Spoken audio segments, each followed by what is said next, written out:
আজিৰ এই অনুষ্ঠান ভাগি অসমৰ জাতীয় সংগীতেৰে আৰম্ভ কৰিবলৈ লৈছোঁ।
আজিৰ এই অনুষ্ঠানত খাদ্য নিৰাপত্তা আইনৰ অধীনত লক্ষীপুৰ বিধানসভা সমষ্টিৰ মুঠ ৩,৭৭৫টা পৰিয়ালৰ নতুন ৰেচন কাৰ্ড বিতৰণ কৰা হ'ব, যাৰ দ্বাৰা সৰ্বমুঠ ১৪,৮৯১ গৰাকী হিতাধিকাৰী উপকৃত হ'ব।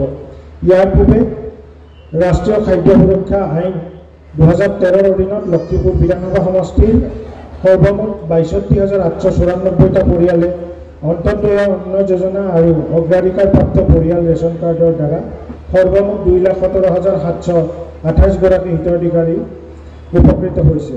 প্ৰধানমন্ত্ৰী গৰীব কল্যাণ আঁচনিৰ জৰিয়তে অন্তৰ্দয়া অন্ন যোজনা কাৰ্ডৰ হিতাধিকাৰীয়ে প্ৰতি মাহত ৩৫ কিলোগ্ৰাম আৰু অগ্ৰাধিকাৰপ্ৰাপ্ত পৰিয়ালৰ কাৰ্ডৰ হিতাধিকাৰীয়ে প্ৰতি মাহত ৫ কিলোগ্ৰামকৈ বিনামূলীয়া চাউল লাভ কৰে।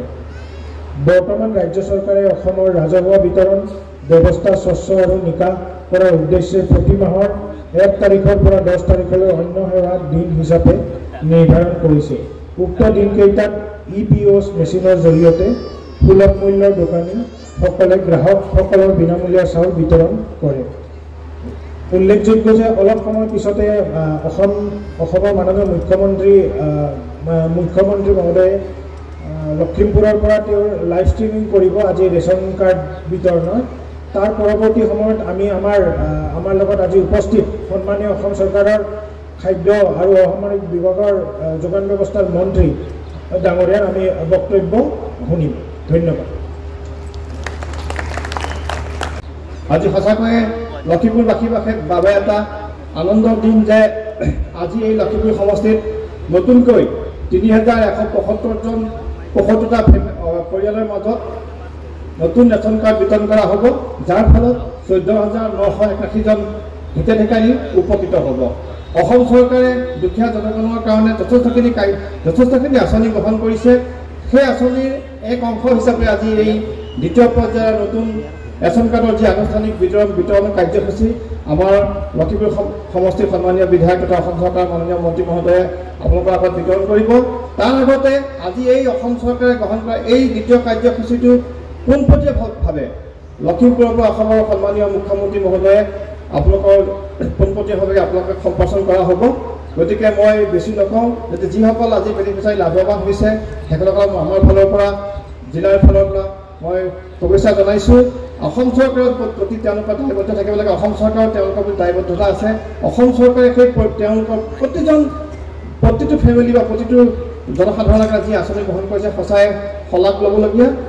পুনৰ সকলোকে শুভেচ্ছা জনাই মোৰ চব বক্তব্য সামৰণি মাৰিছোঁ। ধন্যবাদ।